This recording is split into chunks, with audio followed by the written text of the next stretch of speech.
Magandang hapon po sa lahat. Nandito po tayo sa Chaiwan Hospital. Muli dinalaw po natin yung isa po nating OFW po na nandito po sa psychiatric ward. At dinalhan nga po natin ng medyas. Kaso nga lang po, hindi po pumwede yung medyas na dala ko. Dahil yung medyas po na dala ko ay pang basketball na medyas ay masyado daw mahaba. Kaya ako po dinala yung medyo mahaba-habang medyas ko kasi nga po para sana po matakpan po yung taas po ng kanyang bukong-bukong dahil po sa sobrang lamig, siyempre po nasa psychiatric ward sila. Kailangan po yung temperature po ng psychiatric ward po ay malamig. Nanlalamig po siya. So nagdala po tayo ng medyas kasi yan yung request po niya noon, na hindi naman po pinayagan dahil nga po medyo may kahabaan po yung medyas.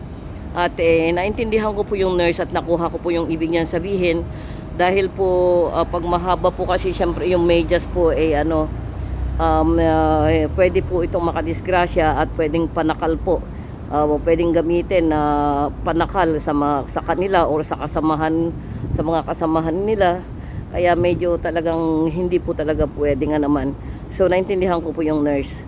Ngayon po dinalaw po natin siya at muli nagdala tayo ng pizza spaghetti, yung spaghetti americana mula Pizza Hut. Mula sa Pizza Hut. Not pizza pala.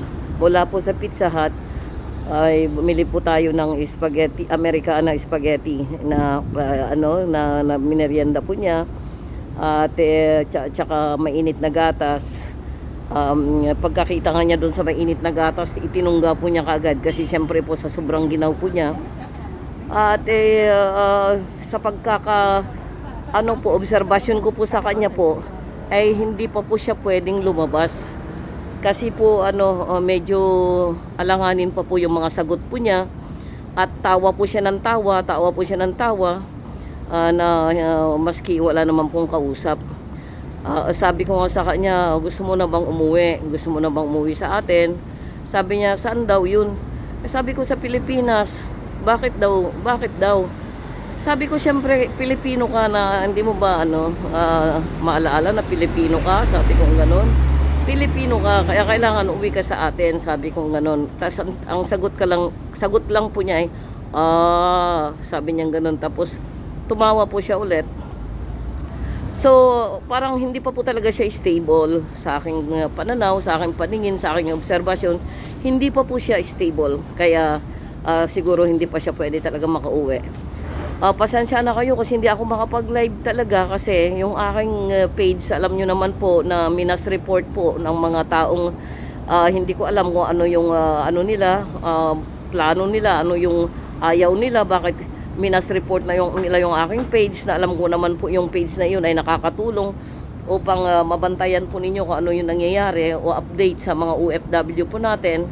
So hindi ko po alam kung ano po yung plano po ng mga taong nag-mass report doon sa aking page, kaya hindi po tayo nakaka-live at hindi po nyo na susundan kung ano po yung nangyayari sa mga OFW po natin. So dito naman hindi pa tayo pwedeng mag-live kasi wala pa raw akong 60 days. Wala pang 60 days na nagawa ko po itong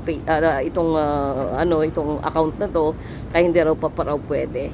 So hindi ko pa na-meet yung criteria para makapag-live po ako. So sa ngayon po ay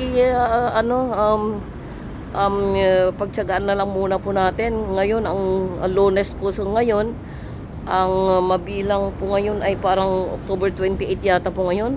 Tama ba? 28? 28? Ay, ano pala po ngayon? Pangalan nito, 27. October 27 po yung mabilang ngayon. Lunes po.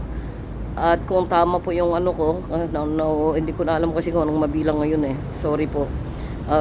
Yun po. Pero Lunes po ngayon. At araw po ng Lunes, October 27, tayo po ay bumisita po rito kay Ganda.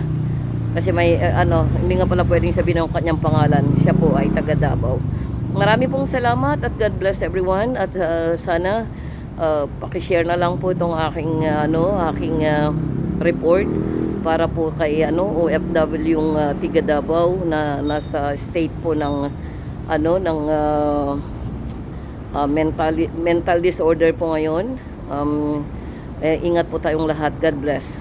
Ayon Rock, boses ng mga OFWs po dito sa Hong Kong. Mabuhay po kayong lahat. God bless.